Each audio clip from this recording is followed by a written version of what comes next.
Bienvenue sur Africa 24 dans cette nouvelle édition du QG News. Voici les titres de l'actualité. Le 41e congrès de l'Association internationale des maires francophones a pris fin ce 22 juillet au Rwanda. Cette rencontre à Kigali a permis de mettre l'accent sur le rôle que jouent les maires dans les pays francophones et sur leur champ d'action dans la cohésion sociale. Belle performance à l'export pour la filière café en Ouganda en juin 2021. Les exportations de café ont atteint leur plus haut niveau mensuel depuis 30 ans avec 58 millions de dollars de recettes totales. Et la quinzaine de la paix pour tous vient d'être lancée en République démocratique du Congo. Des rencontres initiées par le Conseil universel pour la paix des nations et des continents. Le but, cultiver la paix, les droits de l'homme et la démocratie. Mais tout d'abord, en République démocratique du Congo, au moins 9 officiers de l'armée ont été arrêtés dans la province de l'Ituri et certains d'entre eux sont incarcérés depuis le 18 juillet. Ces arrestations font suite à un contrôle réalisé par l'inspection générale des FARDC à la commission d'achat. Ces officiers sont accusés de détournement de fonds destinés à la lutte contre les groupes armés dans la province de l'Ituri, placée en état de siège. Pour rappel, les provinces de l'Ituri et du Nord Kivu sont placées en état de siège depuis le 6 mai 2021 sur décret du président Félix Tshisekedi. Le but de cette mesure d'exception, rétablir la paix dans l'est de la République démocratique du Congo. La capitale rwandaise Kigali a accueilli du 18 au 22 juillet 2021 le 41e congrès de l'Association internationale des maires francophones. Ces rencontres ont permis de mettre l'accent sur le rôle des maires face aux questions de parité dans les pays francophones ainsi que sur l'urbanisme. Retour sur cette rencontre dans ce reportage de notre correspondant Fraternda Keisenga. Pour la première fois, la ville de Kigali a accueilli le congrès des maires des pays francophones pour sa 41e édition qui s'est tenue du 18 au 22 juillet. Placée sous les thèmes de la planification familiale et l'égalité homme-femme, cette réunion fut également une occasion de partager des expériences des municipalités sur la gestion des conséquences dues à la situation de crise sanitaire que vit le monde actuellement. Nous avons eu des échanges assez passionnants sur la planification familiale et l'égalité homme-femme, comme préalable à tout projet urbain et à l'inclusion sociale. Hier encore, d'intéressants panélistes nous ont partagé leur point de vue sur les relations souhaitées entre le maire et la société civile. Autant d'éléments qui, de retour dans nos municipalités, nous invitent à revoir des priorités et à réinventer nos méthodes de travail afin que le citoyen que nous sommes appelés à servir reçoive des services de qualité à la hauteur de ses attentes. Le congrès a été une occasion pour le Rwanda de partager son expérience de bonne gouvernance dans laquelle participe la société civile selon les autorités rwandaises. Au Rwanda, la société civile est perçue comme un partenaire stratégique de l'État. Elle contribue dans la réalisation de ses objectifs de développement et elle constitue un pilier important dans la bonne gouvernance du pays. Le pays des 1000 collines compte déjà 4 villes membres de l'Organisation internationale des maires francophones AIMF. Il est attendu que 4 autres districts soient admis au sein de cette institution durant ce congrès. Également dans l'actualité, le vice-président équato-guinéen Teodoro Nguema Obiang n'en a pas fini avec la justice. Après la France, c'est le Royaume-Uni qui le soupçonne d'enrichissement illicite. Le fils du président, Teodoro Obiang Nguema Basogo, est sous l'objet de sanctions édictées ce jeudi 22 juillet par le gouvernement britannique. Ces sanctions prévoient le gel de ses avoirs ainsi que des interdictions d'entrée au Royaume-Uni. Tout ceci dans le cadre d'un régime de sanctions anticorruption qui a débuté en avril dernier et qui a permis au Royaume-Uni de sanctionner 22 individus de 6 pays différents. L'Ouganda, premier exportateur africain de café, confirme sa position de leader. Ses exportations de café ont atteint en juin 2021 leur plus haut niveau mensuel depuis 30 ans, montant des recettes totales 58,6 millions de dollars. Un sujet de Mildred Diamou. En Ouganda, la filière café a réalisé une belle performance à l'expo en juin 2021. Les données publiées par l'autorité de développement du café révèlent que les expéditions de fèves se sont situées à plus de 620 000 sacs pour des recettes totales de 58,6 millions de dollars. Cette performance représente le plus haut niveau mensuel enregistré par la filière depuis 30 ans. La production de café a fortement augmenté en Ouganda. On est passé d'à peu près 500 000 sacs à plus de 620 000 sacs avec un chiffre d'affaires qui s'élève à près de 60 millions de dollars, estimé à 58,7 millions. Je pense que cette hausse est due au fait qu'il y ait une forte productivité et surtout que la demande de café a augmenté en cette période de Covid.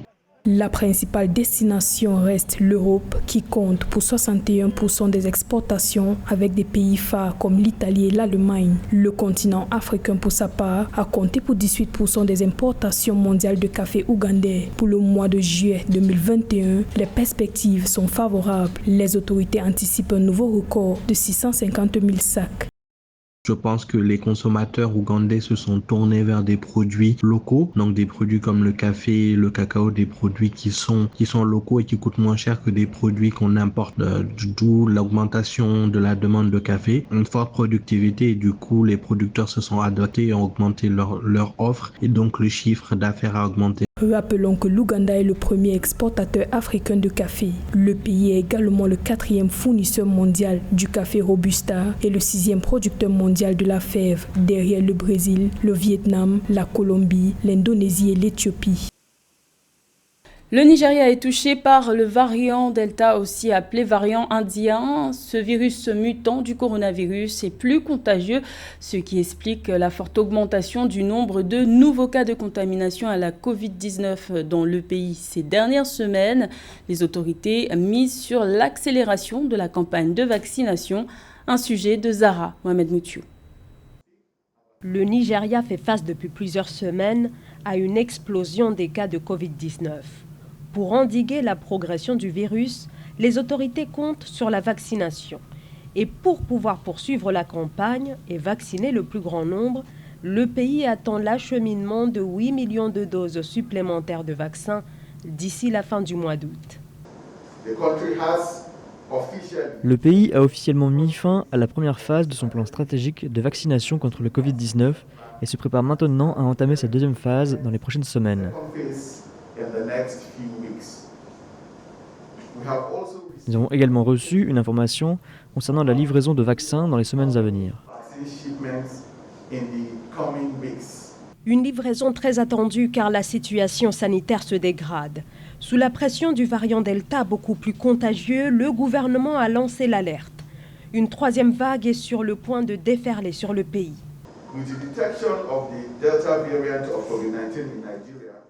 Avec la détection de la variante Delta du Covid-19, il est important que les Nigérians continuent d'observer les mesures barrières telles que le port de masque, la distanciation physique et l'hygiène des mains afin de freiner la transmission de la maladie. Les cas de Covid-19 sont en hausse au Nigeria avec 140 nouvelles contaminations recensées en moyenne chaque jour. Et ce, au moment où la vaccination stagne. Et sur le plan continental, à ce jour, à peine 16 millions d'Africains, soit moins de 2% de la population, sont entièrement vaccinés. Les droits de l'homme et la démocratie sont au cœur de la quinzaine de la paix pour tous à Kinshasa, en République démocratique du Congo. Un événement qui a débuté le 19 juillet. Un rendez-vous initié par le Conseil universel pour la paix des nations et des continents. Le but, former la population sur le vivre ensemble. Reportage de notre correspondant Jacob Boka. Commentaire, Paul-Marcel Mayagui. En République démocratique du Congo, une quinzaine de la paix a été lancée le mardi 20 juillet 2021 par le Conseil universel pour la paix des nations et continents. Durant 2 semaines, les participants venus de plusieurs régions de la République démocratique du Congo et de l'étranger seront formés sur les valeurs de paix, mais aussi de la démocratie et des droits humains. Concernant notre campagne de sensibilisation sur les droits humains et la démocratie, nous avons mis en place les groupes de volontaires pour la paix, les droits humains et la démocratie pour renforcer l'état des droits en République démocratique du Congo pour son épanouissement. Dans un pays où la paix est beaucoup plus menacée dans sa partie est, la quinzaine pour la paix voudrait ainsi contribuer un tant soit peu à la culture de la paix avec comme objectif le vivre ensemble. Pour cette année, Serge Bahati, un jeune originaire de l'Est de la République démocratique du Congo, a été promu ambassadeur international de la jeunesse pour la paix dans les pays des Grands Lacs africains. Il devra faire un travail de terrain. Nous pensons que nous sommes tous au courant de l'instabilité que vit la région de l'Est de notre pays.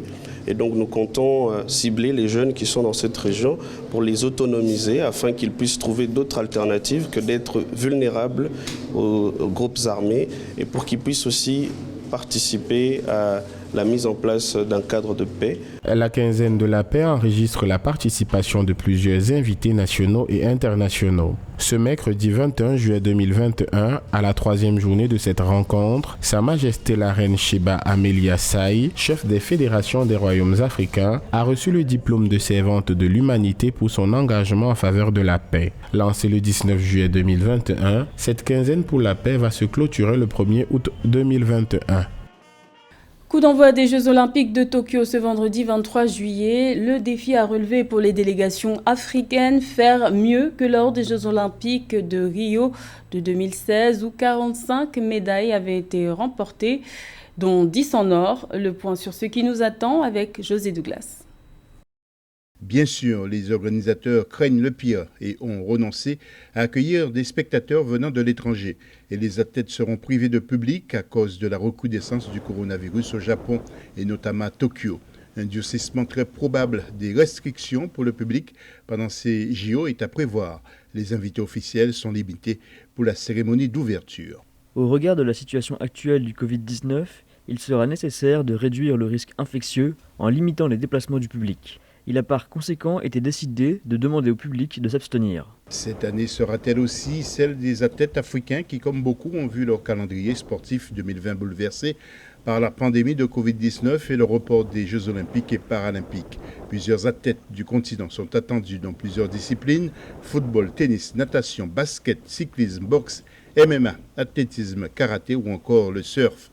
Mais a-t-on la motivation pour ces Jeux, pas comme les autres ? Avec cette pandémie, très difficile de pouvoir avoir ces Jeux Olympiques à Tokyo.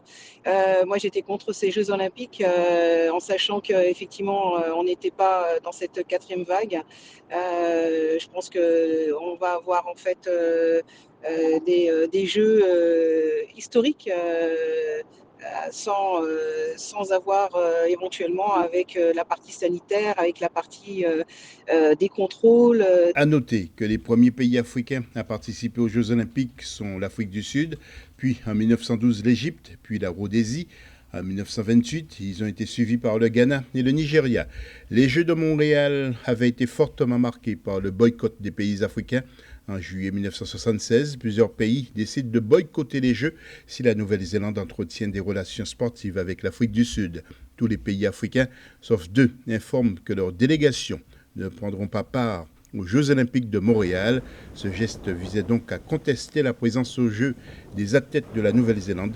Face à l'intransigeance du CIO, 27 pays africains décident de ne pas prendre part aux Jeux à cause aussi de l'apartheid qui n'a été supprimé qu'en 1991.